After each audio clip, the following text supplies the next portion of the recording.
Macam jenis mesin yang dapat disesuaikan pada kebutuhan usaha, menggunakan teknologi termutakhir dan didukung oleh layanan after sales service di lebih dari 15 cabang yang tersebar di seluruh Nusantara.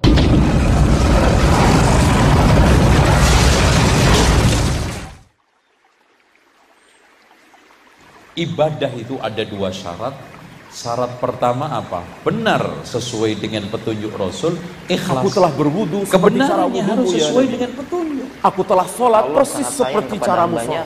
Melebihi kasih sayang ibu kepada anaknya. Ya, sangat sayang. Kalau ada ibunya, kalau ada Allah ibu itu sangat sayang pada anaknya, maka Allah lebih sayang lagi kepada hambanya.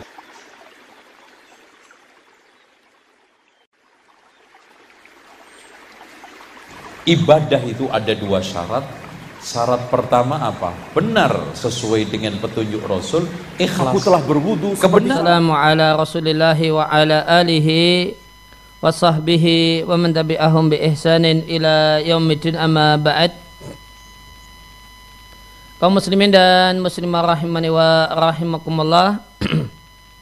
Kembali kita lanjutkan kajian pengantar kita dari kitab Thalaq, dari kitab Manhajus Salikin karya Syekh Abdurrahman Ibn Nasir As-Sa'di rahimallahu rahmatan wasi'ah. Kita memasuki fasal baru, fasal tentang dua jenis talak. Dan ingat, talak itu adalah pembubaran pernikahan yang inisiatifnya berasal dari pihak suami. Maka talak itu terbagi menjadi dua macam, talak bain dan talak roja'i. Talak roja'i adalah talak yang masih bisa dirujuk di masa tunggu atau masa iddah.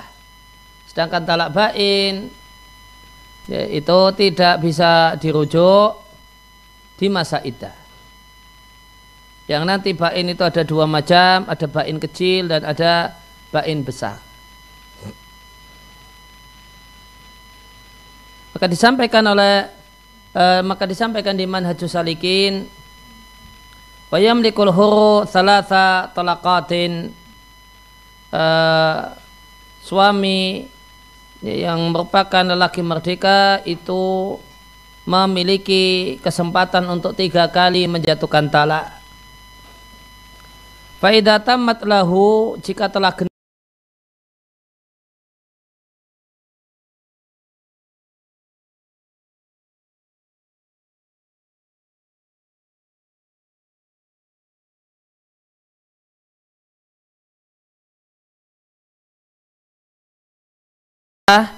wa yata'uha, dan suami yang kedua ini yang melakukan hubungan biologis, hubungan badan dengan si wanita.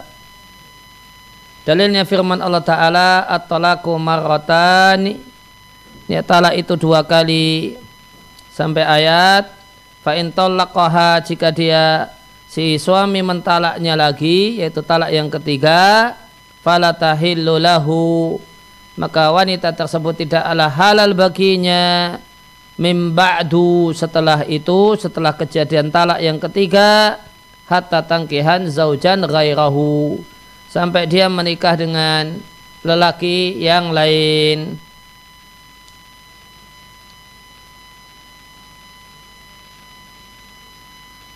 Ya, maka jika talak kesempatan mentalak sampai 3 kali telah dihabiskan oleh seorang laki-laki, maka perempuan tersebut yang dulu adalah istrinya dan sekarang statusnya adalah bekas dan mantan istrinya, itu tidaklah halal untuk dia beristri kecuali dengan sejumlah syarat. Detailnya bisa kita katakan kecuali dengan 5 syarat. Yang pertama, sampai dia melakukan akad nikah dengan lelaki yang lain. Kemudian yang kedua, akad nikah tersebut adalah akad nikah yang sah. Karena Allah katakan hatta tangkiha zaujan ghairahu, sampai dia nikah dengan lelaki yang lain. Jika disebut nikah, maka tentu maknanya nikah yang sah. Ini karena nikah yang tidak sah itu tidaklah membuahkan mayoritas dampak dari hukum-hukum pernikahan. Kemudian yang ketiga, syarat yang ketiga, ya, setelah akad nikah sah terjadi, ya ta'uha, si suami yang kedua ini menyetubuhinya. Dan yang dimaksud dengan menyetubuhi adalah melakukan hubungan badan di farjinya, di farji wanita tersebut. Karena Nabi sampaikan di hadis tentang seorang wanita yang telah ditalak 3 oleh suaminya, dia ingin balik kepada suami lamanya yang telah mentalaknya sampai 3 kali, maka Nabi katakan tidak boleh kembali meskipun sudah akad nikah dengan suami yang baru.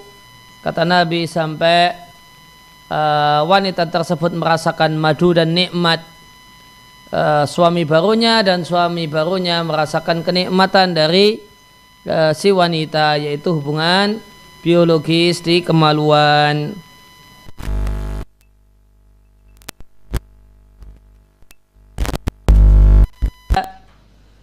Tiga syarat ini disampaikan di matan Manhajus Salikin. Kemudian untuk detail dan lengkapnya kita tambahi 2 lagi. Yang keempat, setelah itu suami yang kedua, setelah itu si wanita berpisah dari suami yang kedua. Boleh jadi ditalak oleh suami yang kedua atau ditinggal mati oleh suami yang kedua.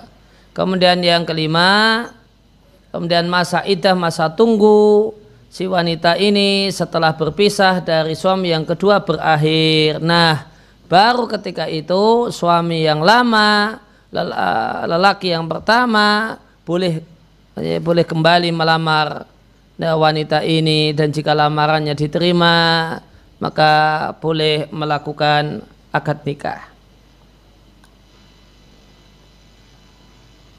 Dan dalil dalam masalah ini adalah surat Al-Baqarah ayat yang ke-229.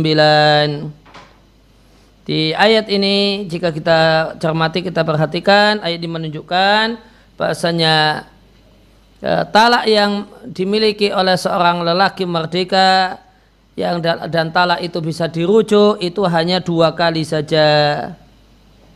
Sedangkan di talak yang ketiga maka seorang suami tidak lagi memiliki hak untuk merujuk, sebagaimana di Al-Baqarah 230. Fa in talaqaha, maka jika suami mentalaknya berarti talak yang ketiga, fala tahilu lahu min ba'du hatta tankiha zaujan ghairahu.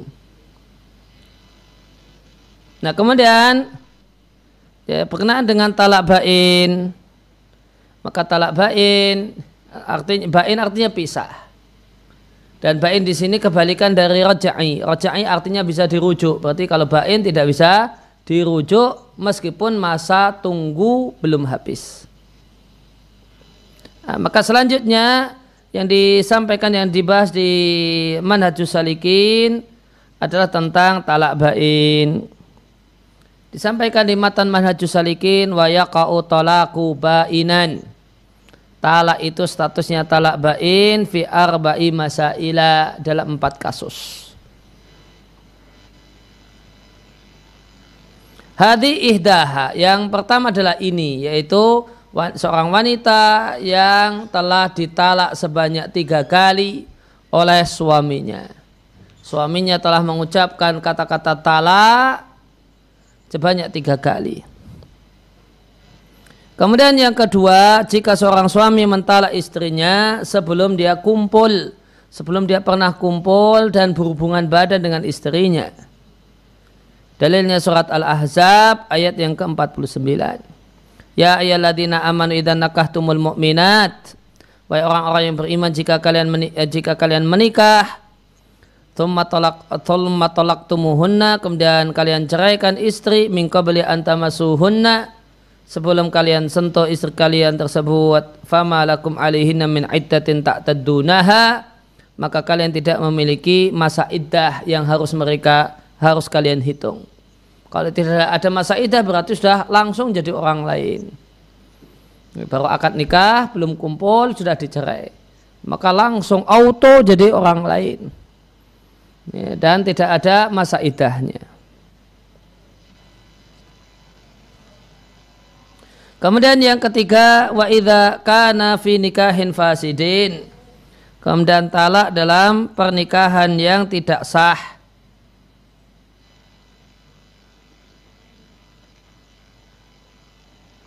Kemudian yang keempat, wa idza kana ala iwadin, jika perpisahan tersebut pakai pembayaran dari pihak perempuan kepada pihak laki-laki, alias khulu. Ya, nama lain dari khulu itu adalah at-talaqu bil iwadi. Nama lain dari khulu itu adalah at-talaqu, talak dengan pembayaran. Yaitu disebut talak karena dalam khulu suami mengatakan saya ceraikan kamu, saya ceraikan istriku. Maka disebut talak. Namun dia punya hukum khusus karena talak ini pakai pembayaran dari pihak perempuan, dari pihak istri yang diberikan kepada dan diserahkan kepada suaminya.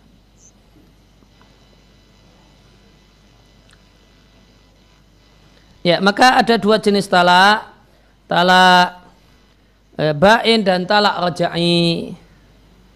Yang dibahas pertama kali di matan Manhajus Salikin adalah talak bain.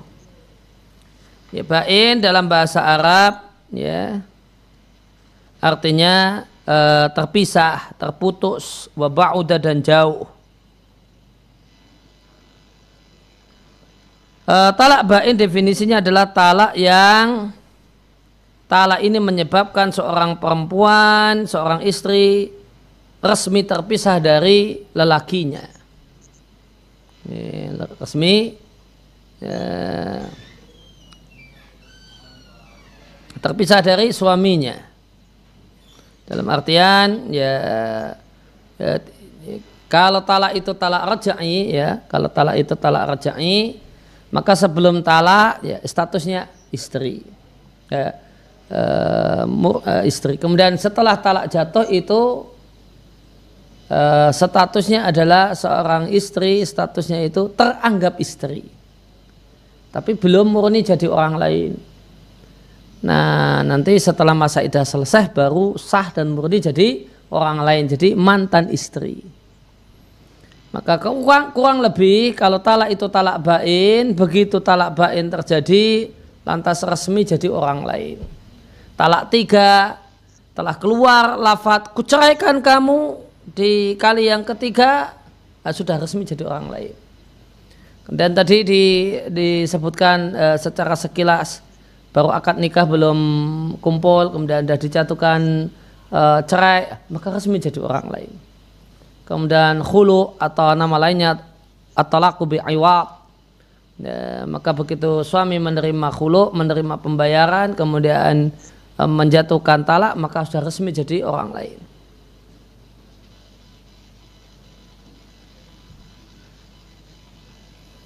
Secara syariat, talak bain artinya talak yang suami tidaklah memiliki hak untuk merujuk istrinya dalam talak ini. Dan talak bain ada 4 macam. Yang pertama adalah ketika seorang suami menjatuhkan talak pada istrinya di kali yang ketiga. Ya, maka wanita ini tidaklah halal kembali dan dinikahi oleh lelaki yang pertama, suaminya yang dulu, kecuali dengan 5 step, 5 langkah atau 5 syarat. Kemudian yang kedua, ketika ditalak sebelum dikumpuli, ya, maka begitu jatuh talak langsung wanita ini jadi orang lain. Dan wanita tersebut habis selesai si suami itu mengatakan talak, dia bisa langsung nikah dengan lelaki yang lain waktu itu juga. Seandainya ada, jadi ini akad nikah, seandainya ada yang mau nikahi, jadi ada baru akad nikah, belum kumpul sudah jatuh talak, kemudian langsung setelah begitu selesai talak, kemudian ada lelaki yang mau menikahinya, langsung dinikahkan boleh. Karena memang baru akad nikah dan belum kumpul, sehingga jadi begitu talak itu langsung resmi jadi orang lain. Dalilnya firman Allah Ta'ala, ya tadi telah kita bahas di surat Al-Ahzab 49. Dan ini satu hal yang disepakati oleh para ulama. Ya, kemudian talak dalam nikah fasid. Ya, semisal nikah yang tidak sah, semisal tidak terpenuhi syarat sah nikah, semisal disetujui atau kehadiran wali atau adanya faktor penghalang semacam seorang itu mempoligami seorang perempuan dengan bibinya, maka nikah fasid. Dan nikah fasid itu secara umum mayoritas dampak hukum nikah, ketentuan nikah tidak berlaku, diantaranya adalah talak. Pada dasarnya kalau nikah itu nikah yang telah diketahui nikah fasid tidak perlu talak. Tidak perlu talak karena tidak sah gitu. Seandainya ada kemudian karena sebagian nikah fasid itu diperselisihkan ulama, kemudian menimbang adanya perselisihan, maka supaya jelas-jelas aman, maka si laki-laki mengeluarkan kalimat talak, maka begitu keluar sudah resmi jadi orang lain.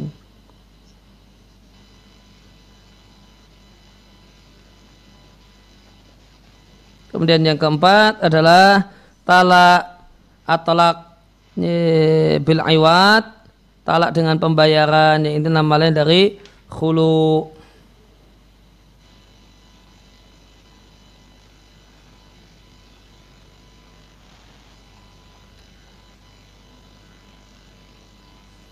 Kemudian di kitab yang lain Ibnu Sa'di menambahkan talak bain atau perpisahan bain, beliau tambahkan dua hal, berarti totalnya jadi 6. Yang kelima adalah talak bain itu manakala ditinggal mati suami, maka begitu tinggal mati suami sudah resmi jadi orang lain. Sudah resmi jadi orang lain. Ya, dan tidak bisa dirujuk ya, karena memang suaminya sudah meninggal juga ya, tidak mungkin ngomong saya rujuk ya. Kemudian wa idza fasakhat minhu limujibin. Ya, yang keenam adalah ketika pihak perempuan itu memfasakh pernikahan karena satu alasan. Jadi antara alasan fasakh itu bubarnya membubarkan akad nikah yang dilakukan oleh hakim, yang diantara faktornya adalah manakala seorang suami itu pailit, semula mampu menafkahi kemudian jatuh miskin, kena PHK atau yang lainnya, sehingga tidak mampu menafkahi dan istri tidak mau bersabar, ya, maka dia bisa memfasakh pernikahan. Atau karena ada atau tertipu, dikira laki-laki ini normal, ternyata miring, ya. Gila enggak, namun juga normal enggak. Ya, maka padahal kemarin dijanjikan ini sehat walafiat, ternyata demikian keadaannya, maka istri bisa memfasakh, dan fasakh ini menyebabkan ya bainunah tidak bisa dirujuk, meskipun ada masa iddah tidak bisa dirujuk. Itu 4 atau 6 talak atau perpisahan yang statusnya bain, yang tidak bisa dirujuk. Demikian materi pengantar kita kesempatan kali ini. Wassallallahu ala nabiyina Muhammadin wa ala alihi washabihi wasallam wa akhiru da'wana alhamdulillahi rabbil alamin. Nah. Baik, syukran Ustaz, jazakallahu khairan katsiran atas penyampaian materi pada kesempatan malam hari ini. Dan sobat muslim, para pendengar setia radio muslim dimanapun sobat muslim berada, alhamdulillah baru saja kita bersama-sama menyimak materi yang dibawakan oleh Ustadz Aris Munandar, dan insya Allah selanjutnya kita akan masuk ke sesi yang kedua, yaitu sesi tanya jawab. Kembali Wira informasikan kepada sobat muslim semua, teman-teman dimanapun sobat muslim berada, bagi teman-teman yang memiliki pertanyaan seputar pembahasan pada kesempatan malam hari ini, yaitu kajian seputar hukum keluarga, sobat muslim dapat mengirimkan pertanyaan melalui SMS atau WhatsApp ke nomor 0823 2727 5333. Insya Allah pertanyaan yang sobat muslim kirimkan akan Wira sampaikan kepada Ustadz Aris Munandar. Baik, kita akan mulai dan masuk ke sesi selanjutnya, yaitu sesi yang kedua, yaitu tanya jawab seputar hukum keluarga. Baik, kita akan bacakan pertanyaan yang pertama. Bismillahirrahmanirrahim. Assalamualaikum warahmatullahi wabarakatuh. Waalaikumsalam warahmatullahi wabarakatuh. Afwan Ustadz, izin bertanya. Seorang yang menikah itu harus sudah siap mental. Ini bagaimana ciri-cirinya Ustadz? Mohon penjelasannya. Ya, orang yang menikah itu harus sudah siap mental. Satu hal yang benar, kalimat yang tepat, karena sebagaimana ungkapan banyak orang, dengan menikah selamat telah menempuh hidup baru. Ya. Dan di antara kehidupan baru yang akan dijumpai oleh orang yang menikah adalah berpisah dengan kawan-kawan akrabnya yang dulu, semacam bujang dan gadis. Ya. Maka dan jika tidak ada kesiapan untuk meninggalkan kawan-kawan akrab, ya, nanti yang terjadi pasangan cemburu, merasa tidak dihargai. Ini seorang laki-laki sudah nikah, masih kesana kemarinya bareng dengan teman laki-lakinya, istrinya malah dicueki. Demikian juga sebaliknya, si perempuan sering janjian, sering pergi bareng dengan teman perempuannya, ya, dan suaminya cuma dipamiti saja, maka suami merasa bahasanya keberadaannya seperti tidak adanya. Ya. Kemudian dan yang lainnya, dan keadaan-keadaan yang lainnya. Kalau dulu ya makan itu seenaknya, maka sekarang kalau sudah menikah dari sisi suami, ya ada masakan yang harus dihabiskan. Ya, ada perasaan yang harus ditenggang. Ada PR menghabiskan masakan istri. Nah, sehingga tidak mungkin makan, sehingga tidak mungkin pulang ke rumah dalam keadaan perut kenyang. Nanti tidak bisa makan masakan istri dan yang lainnya. Ya, apa ciri sudah ada kesiapan mental? Ya,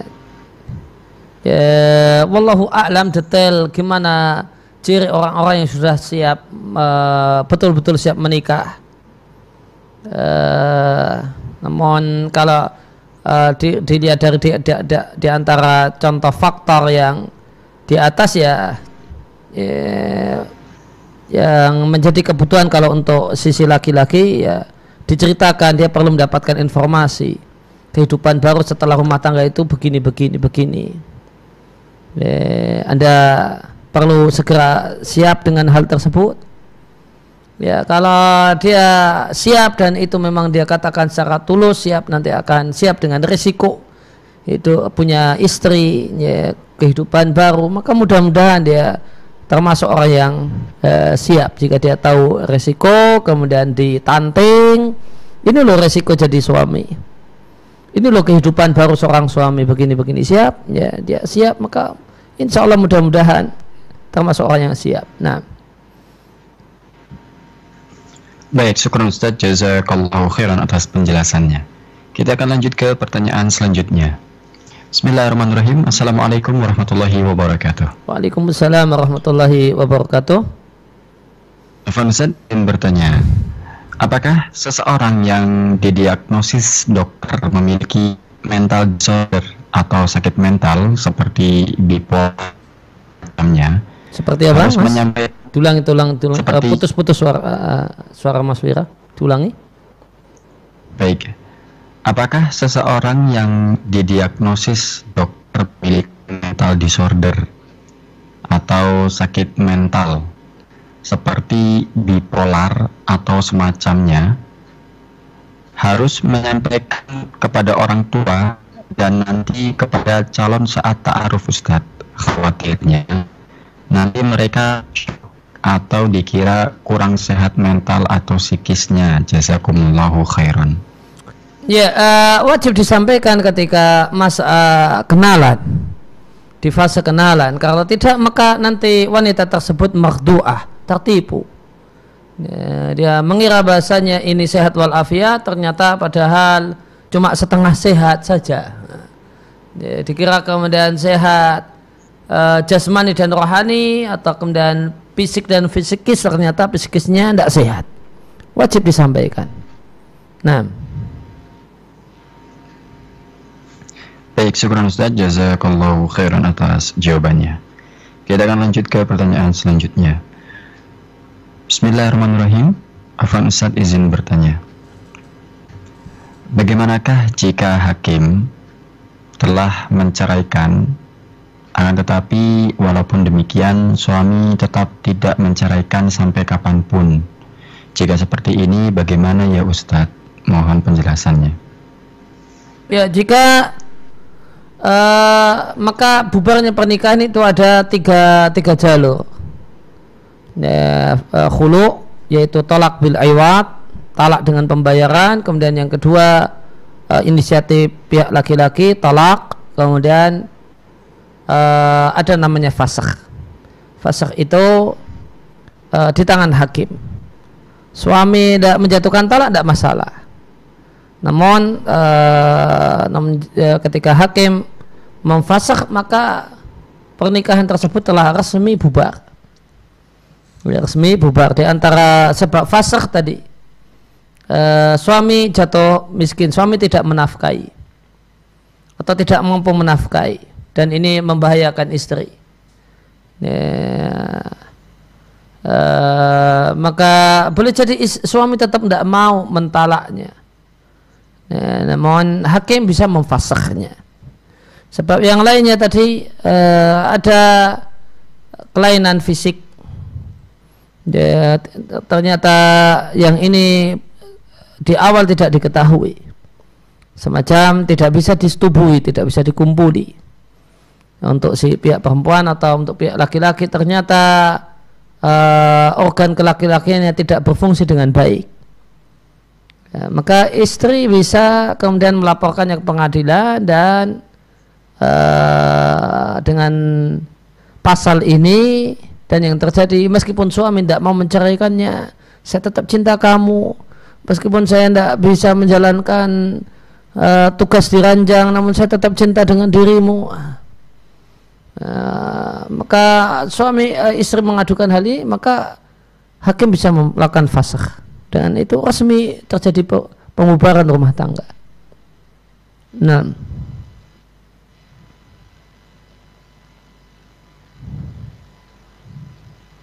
halo Mas Wira. Baik Ustaz, syukran, jazakallahu khairan atas penjelasannya. Baik, pertanyaan selanjutnya. Afwan Ustaz, pertanyaan ini di luar tema. Kalau di luar tema diakhirkan aja Mas Wira. Jadi ambil dulu yang tema keluarga. Oke. Tema keluarga, baik.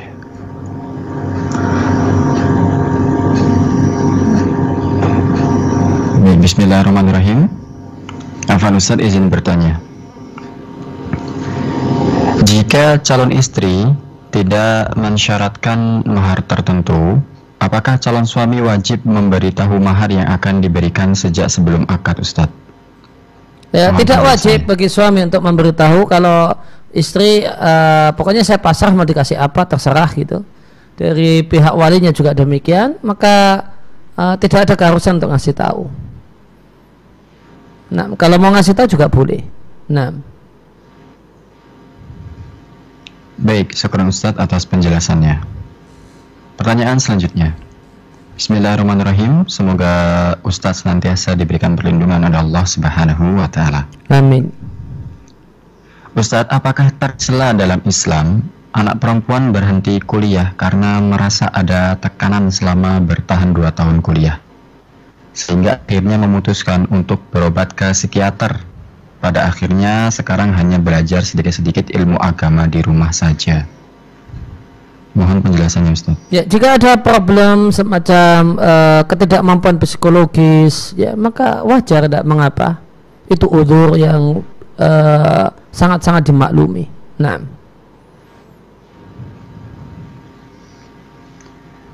Baik, syukur Ustaz atas penjelasannya.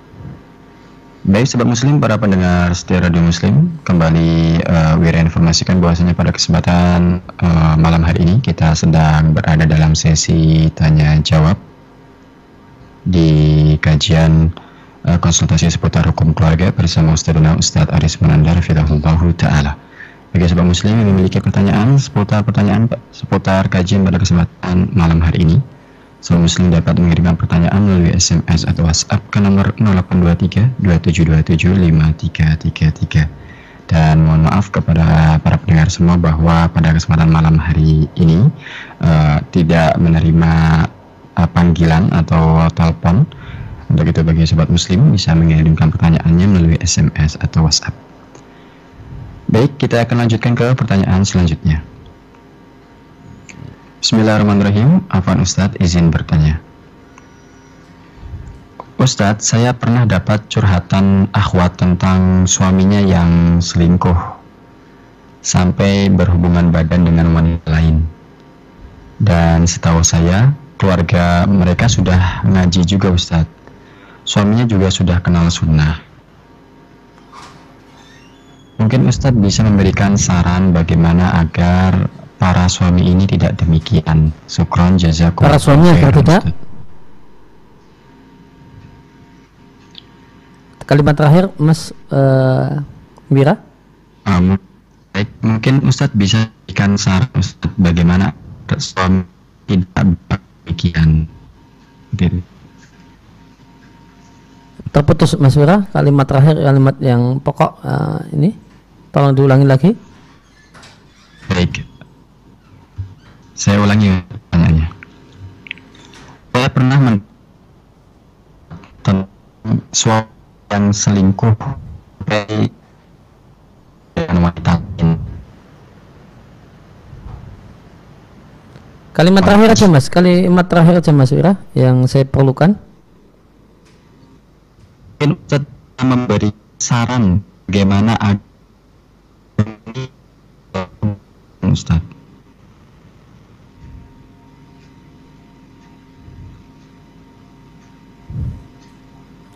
Cek Mas Wira. Cek Ustaz. Ya, coba diulangi kalimat terakhir Mas.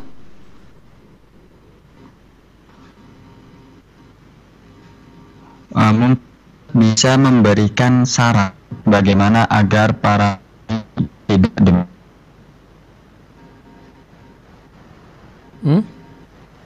Hilang lagi di kalimat yang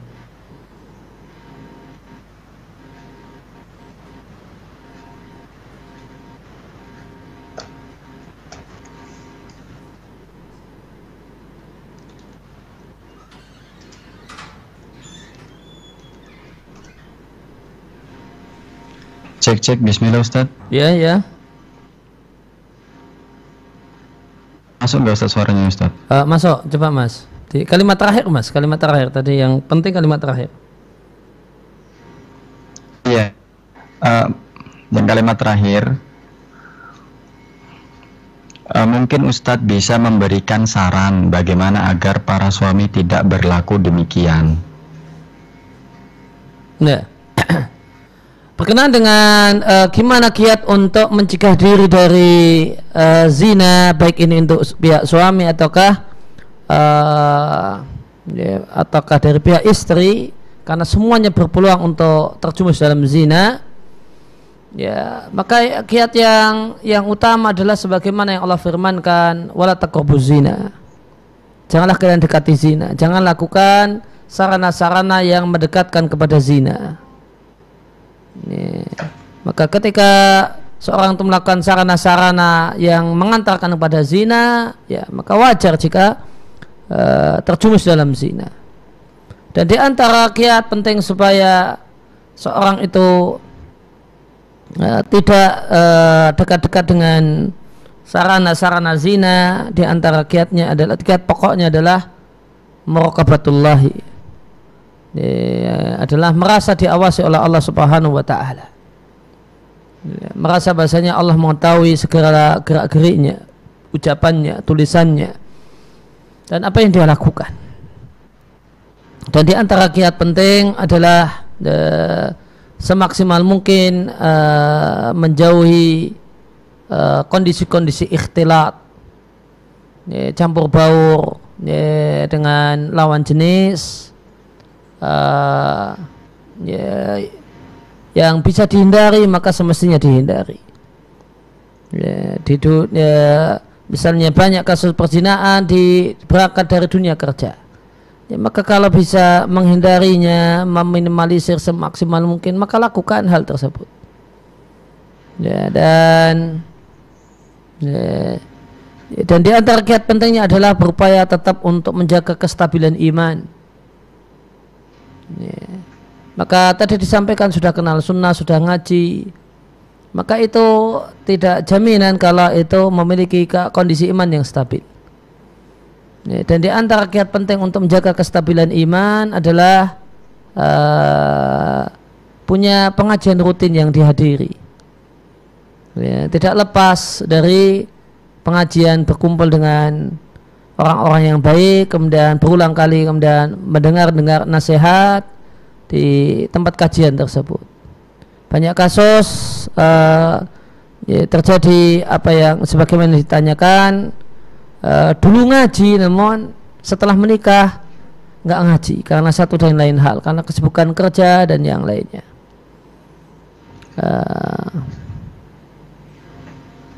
Kemudian kalau itu sudah berumah tangga, maka di antara kiat pentingnya adalah masing-masing pasangan berupaya untuk mewujudkan, membuat rumah tangganya adalah rumah tangga yang penuh dengan bahagia. Di sana, dan di antara cirinya adalah penuh dengan keterbukaan. Suami bisa cerita asik dengan istrinya, istri juga bisa cerita asik dengan suaminya, maka dia akan cerita. Dan yang akan, kalau rumah tangga itu bahagia, maka di antara yang akan dibagikan dan diceritakan dan di-share kepada pasangannya adalah ketika muncul godaan-godaan. Muncul godaan-godaan. Ketika ini disampaikan ada godaan-godaan semacam ini, maka nanti pasangan akan berupaya membantu untuk mengatasi godaan-godaan tersebut. Nah. Baik, syukur Ustaz, jazakallahu khairan atas penjelasannya. Pertanyaan selanjutnya, bismillahirrahmanirrahim. Afwan Ustaz izin bertanya, bagaimanakah batasan wanita atau pria dalam berpakaian saat di rumah? Adakah batasan aurat masing-masing walau di lingkungan mahramnya? Syukran Ustaz. Kalau aurat kepada mahramnya, maka laki-laki auratnya sama, yaitu dengan auratnya di hadapan mahramnya adalah pusar sampai lutut. Kemudian untuk perempuan, ulama berselisih pendapat mayoritas para ulama fikih, aurat yang wajib ditutup oleh seorang muslimah di hadapan mahramnya adalah pusar sampai lutut. Maka tidak boleh pakai celana pendek memperlihatkan paha atau rok mini yang memperlihatkan paha, maka karena paha adalah aurat meskipun di depan ayah sendiri, di depan kakak laki-laki dan seterusnya. Kemudian, dan bukanlah makna auratnya itu dari pusar sampai lutut berarti tidak pakai atasan misalnya, namun maksudnya adalah jika ada keperluan untuk buka-buka bagian atas, dan di situ ada lelaki yang merupakan mahramnya, maka tidak perlu malu dan tidak perlu merasa berdosa. Semacam perlu menyusui, maka menyusui di depan anak laki-laki, di depan kakak, di depan ayah, tidak mengapa, karena itu bukan aurat bagi itu bukan aurat yang harus ditutup di depan mahramnya. Nah, baik, syukran Ustaz, jazakallahu khairan atas jawabannya. Pertanyaan selanjutnya, bismillahirrahmanirrahim.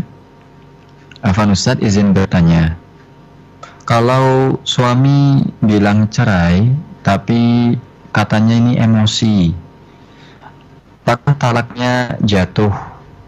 Akan tetapi mereka tetap tinggal bersama, Ustadz, apa boleh? Dan kalau tidak, apa yang harus dilakukan, Ustadz? Jazakallahu khairan. Mohon penjelasannya, Ustadz. Ya, sebagaimana telah kami sampaikan berulang kali di majelis ini, bahasanya normalnya talak itu diawali dari emosi. Seandainya talak dalam keadaan emosi itu tidak sah dan tidak teranggap, maka di dunia ini tidak akan ada talak yang sah. Maka satu hal yang aneh, tidak ada masalah, tidak ada emosi, tiba-tiba seorang suami mengatakan, ku ceraikan dirimu wahai istriku. Nah, ini satu hal yang tidak mungkin terjadi. Oleh karena itu yang namanya talak, ya, karakter talak itu terjadi diawali dari perselisihan, diawali dari emosi, dari jengkel. Itulah yang kemudian mendasari minta cerai, itulah yang mendasari dari minta cerai dari pihak istri, kemudian cerai dari pihak suami, atau kejengkelan yang akumulasi. Tapi yang jelas diawali dari emosi, jengkel dan sejenisnya. Ya, maka kemudian jika oleh karena itu suami yang baik itu sejengkel apapun dia dengan istrinya, ya, maka dia tidak akan mencaci istrinya, mencaci maki istrinya, karena di antara hak istri adalah tidak dicaci maki. Wala tuqabbih, kata Nabi, di antara hak istrimu adalah janganlah engkau caci maki dirinya. Betapapun engkau wahai suami emosi, demikian juga di antaranya adalah emosi apapun tidak akan mengatakan saya cerai, kan? Ini karena seringkali cerai itu satu hal yang setelah amarah itu reda, emosi sudah mereda, disesali. Oleh karena itu dari antisipasi untuk tidak terjadi penyesalan, ya, tinggalkan kata-kata itu sama sekali dalam keadaan emosi apapun. Kemudian jika telah sah, ya, maka jika itu baru pertama kali diucapkan masih bisa dirujuk selama masa iddah belum berakhir, masa tunggu masih belum berakhir, maka bisa dirujuk sehingga tetap satu rumah. Dan perlu ketahui bahasanya ketika terjadi talak satu dan talak kedua, seorang wanita itu wajib satu rumah dengan dengan suaminya, dengan harapan suaminya mau merujuk dirinya. Nah, baik, syukur Ustaz, jazakallahu khairan atas penjelasannya. Kita akan lanjut ke pertanyaan selanjutnya. Bismillahirrahmanirrahim. Assalamualaikum warahmatullahi wabarakatuh. Waalaikumsalam warahmatullahi wabarakatuh. Semoga Ustaz senantiasa dalam lindungan Allah Subhanahu wa ta'ala. Amin. Saya digugat cerai oleh istri dengan alasan maupun persoalan yang tidak sesuai dengan isi gugatan. Karena sebab tekanan dan lain hal, saya tidak datang pada saat panggilan sidang dan akhirnya keputusan pengadilan mengabulkan gugatan istri. Pertanyaannya, apakah selama masa gugat masih ada berhubungan badan, itu sudah sah? Saya menerima keputusan pengadilan dan tidak melakukan verse atau perlawanan karena menimbang demi anak, Ustadz. Mohon penjelasannya. Tadi apa hubungan badannya gimana, Mas Wira, pertanyaannya?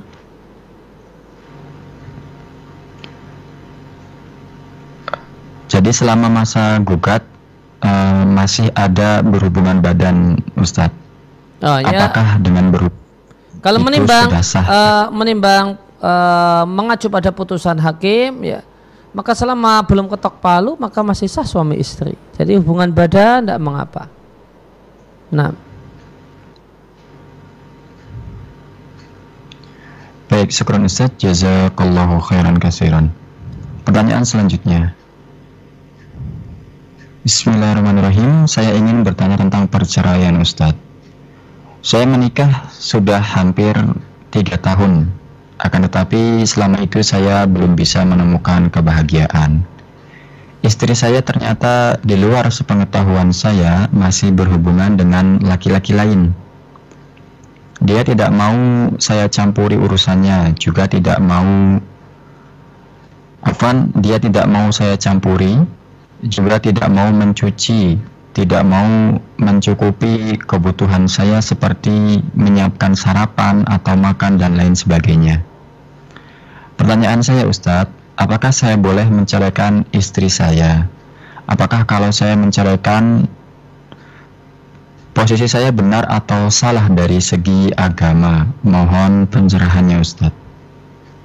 ya, kalau mengetahui bahasanya istri punya hubungan dengan lelaki lain dan dan suami ini tidak, dan jika rumah tangga dipertahankan, suami itu tahu keadaannya demikian dan tidak bisa banyak berbuat, maka ini menyebabkan si suami ini berstatus dayuth. Oleh karena itu, supaya kemudian dia terbebas dari label dayuth yang merupakan dosa besar, karena istri itu tidak mau meninggalkan hubungan dengan lelaki tersebut, hubungan spesial dengan lelaki tersebut, ya, maka boleh jadi ini bisa jadi alasan kuat untuk menceraikannya. Demikian juga ketika dia tidak mau melaksanakan permintaan suami, misalnya menyiapkan sarapan dan sebagainya, maka dalam keadaan dia tidak punya alasan, tidak ada hal yang menghambatnya untuk hal tersebut, maka ini nusus.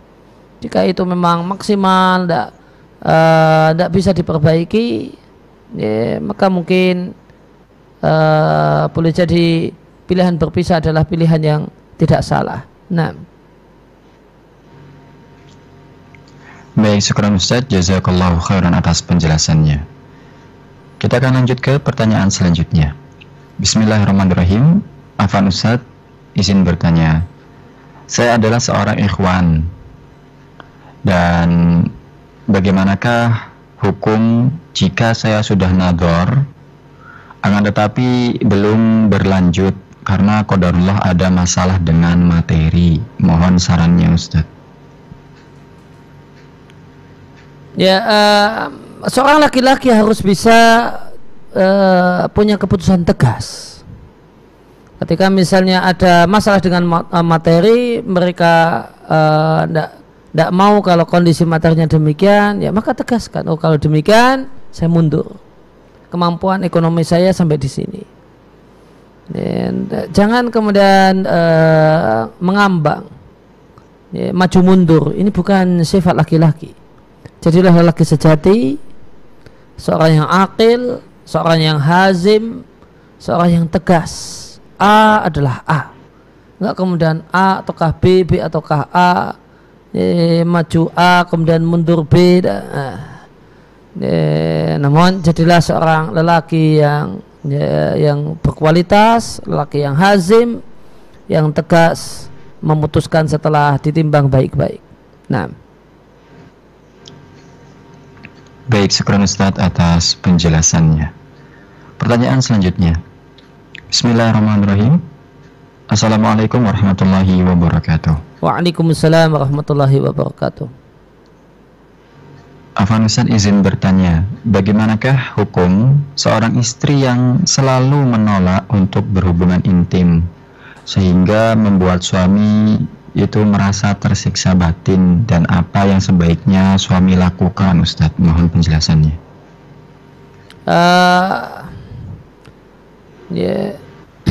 Dan tentang kemudian pernyataan selalu menolak, maka ini perlu diverifikasi dengan benar, betulkah selalu ataukah kemudian kadang ataukah sering. Kalau selalu, ya maka saya tidak bisa bayangkan ini rumah tangga atau bukan gitu. Kalau sering, ya, maka jika itu tanpa alasan, ya dari sudut pandang hukum fikih, ya, kalau itu tanpa alasan maka ini nusuz. Namun jika dengan alasan karena dia capek berat, karena kegiatan rumah tanpa yang banyak, atau dia dalam kondisi sakit dan sebagainya, ya, maka menolak untuk melakukan hubungan badan ini tidaklah terlarang karena ini punya alasan. Meskipun kita sarankan pada istri, meskipun ketika dalam kondisi yang tidak bisa menerima ajakan suami, maka beri solusi suami. Ya, solusinya adalah onani halal yang dibenarkan oleh hukum agama. Ya, karena onani dengan tangan istri atau dengan badan istri adalah onani yang halal. Ya, lain hanya kalau suami itu melakukan onani dengan tangannya sendiri, ya, ataukah dengan benda yang lainnya, itu onani yang haram. Ya, maka dan dalam kondisi ini perlu coba kedepankan sebenarnya kalau kondisinya semacam ini, bahasa hukum tidak pas untuk dikedepankan. Yang dikedepankan adalah komunikasi, ngobrol dari hati ke hati. Ini yang lebih tepat dan lebih bijak untuk menyikapi sikon semacam yang disampaikan oleh penanya. Wallahu ta'ala a'lam. Baik, syukur Ustaz, jazakallahu khairan atas penjelasannya. Kita akan lanjut ke pertanyaan selanjutnya, dan mungkin ini pertanyaan terakhir kita Ustaz pada kesempatan malam hari ini. Baik, bismillahirrahmanirrahim. Assalamualaikum warahmatullahi wabarakatuh. Waalaikumsalam warahmatullahi wabarakatuh. Semoga Allah Subhanahu wa ta'ala menjaga Ustadz dan seluruh kaum muslimin. Amin. Ustadz, saya masih berusaha untuk berdakwah kepada orang tua saya dengan tempo yang sangat pelan. Dalam artian saya tidak langsung menyalahkan atau memberitahu tentang kesalahan mereka. Namun saya mulai dari memotivasi mereka untuk sholat dan rajin bersedekah terlebih dahulu. Namun dalam hal ini saya takut jika kedua orang tua meninggal dan belum mengenal tentang sunnah. Mohon saran dari Ustadz terkait hal ini Ustadz. Bagaimana atau apa yang sebaiknya ana lakukan? Syukron. Ya, target utama yang ditanam jangan sebagaimana yang dikatakan oleh penanya. Namun saya khawatir orang tua saya meninggal dunia dalam keadaan belum mengenal tauhid. Ini, saya khawatir orang tua saya meninggal dunia dalam keadaan masih musyrik. Nah, ini yang pertama dan utama. Adapun dia menjadi orang yang semangat untuk melakukan hal-hal yang Nabi tuntunkan, maka itu target nomor sekian. Ini, target utama adalah meninggal dunia dalam keadaan akidah yang benar, meninggal dunia dalam keadaan bebas dari kemusyrikan, terutama kemusyrikan akbar. Ya, maka ini target yang dipasang oleh penanya perlu dikoreksi. Kemudian sebagaimana kami sampaikan berulang kali di majelis ini, cara dakwah yang utama terhadap orang tua adalah tampilkan akhlak mulia dan akhlak indah, yang indah dari seorang muslim, sehingga orang tua itu tertarik dengan pengajian, karena ketika mengetahui bahasanya anaknya itu berubah menjadi orang yang demikian lembut, suka menolong, bantu orang tua sejak rajin pengajian, sehingga orang tua tertarik dengan pengajian yang diikuti oleh si anak ini. Ini kiat yang paling pokok. Kemudian berkenaan dengan ketika ada kekeliruan orang tua, ya, maka di antara langkahnya adalah sampaikan bahasanya ada sudut pandang yang lain, dan tunjukkan bahasanya sudut pandang setelah itu berhasil diterima, sampaikan bahasanya sudut pandang yang lain itulah yang lebih tepat, itulah yang lebih bagus, dan lebih logis, atau kemudian lebih kuat hujahnya, lebih kuat dalilnya, dan seterusnya. Itu beberapa poin yang perlu diperhatikan berkenaan dengan dakwah orang tua.